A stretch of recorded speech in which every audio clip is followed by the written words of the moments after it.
رسول اللہ صلی اللہ علیہ وآلہ وسلم نے بلال رضی اللہ عنہ سے فرمایا، بلال جب تم اذان دو تو ٹھہر ٹھہر کر دو، اور جب اقامت کہو تو جلدی جلدی کہو، اور اپنی اذان و اقامت کے درمیان اس قدر وقفہ رکھو کہ کھانے پینے والے اور کھانے پینے سے فارغ ہو جائیں، اور پخانہ پیشاب کی حاجت محسوس کرنے والے اپنی حاجت سے فارغ ہو جائے، اور اس وقت تک اقامت کہنے کے لیے کھڑے نہ ہو جب تک کہ مجھے نہ دیکھ لو۔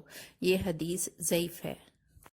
رسول اللہ صلی اللہ علیہ وآلہ وسلم نے مجھے فجر کی اذان دینے کا حکم دیا تو میں نے اذان دی، پھر بلال رضی اللہ عنہ نے اقامت کہنی چاہی تو رسول اللہ صلی اللہ علیہ وآلہ وسلم نے فرمایا، قبلہ صدا کہ ایک شخص نے اذان دی ہے اور جس نے اذان دی ہے وہی اقامت کہے گا۔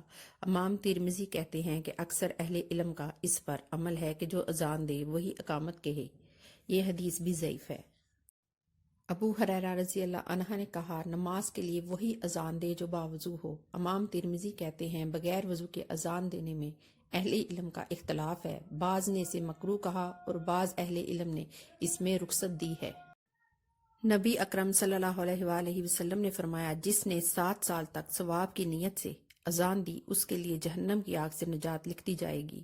امام ترمذی کہتے ہیں کہ یہ حدیث غریب ہے، یعنی ضعیف ہے۔